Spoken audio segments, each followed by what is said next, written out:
আসসালামু আলাইকুম রহমতুল্লাহি ওয়া বারাকাতু। আমি আজকে যে জায়গাটায় দাঁড়িয়ে রয়েছি সেটা হচ্ছে একটা অলৌকিক একটা বিশাল বড় দিঘি হয়েছে।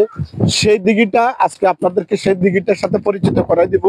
নাগেশ্বর দিঘি আসলে এই নাগেশ্বর দিঘিটা অনেক সুন্দর আর এতটা মনোরম, এতটা বড় দিঘি আমি আর কখনো কোথাও দেখি নাই।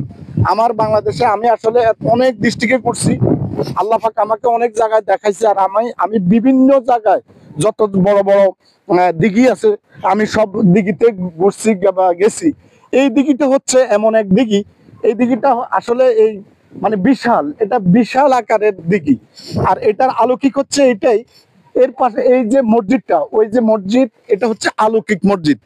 এই অলৌকিক মসজিদ এটা হচ্ছে লাকসাম মনারগঞ্জে অলৌকিক মসজিদ বা জিনের মসজিদ নামে পরিচিত। আর এই দিঘিটা হঠাৎ করে একই দিনে আপনার এই দিঘিটাও হয়েছে, একই দিনে মসজিদটাও হয়েছে। এত বড় দিঘি কখনো এককভাবে আর কোথাও হয় নাই।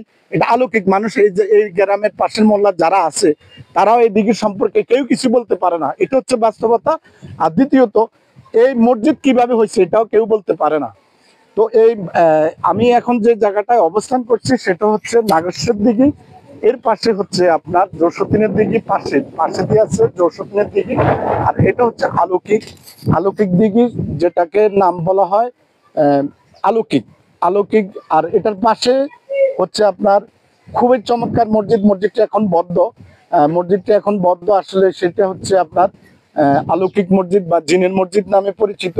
তো আপনারা দেখেন আসলে কত সুন্দর পরিবেশ। আসেন একটু উপর দিকে আসেন, কত সুন্দর যা বলে প্রকাশ করা যায় না।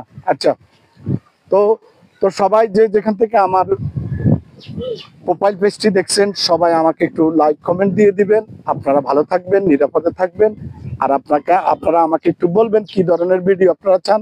ইনশাল্লাহ আপনারা যেভাবে বলবেন আমি সেই ধরনের ভিডিও দেওয়ার জন্য চেষ্টা করবো। তো সবাই ভালো থাকবেন। আসসালামু আলাইকুম।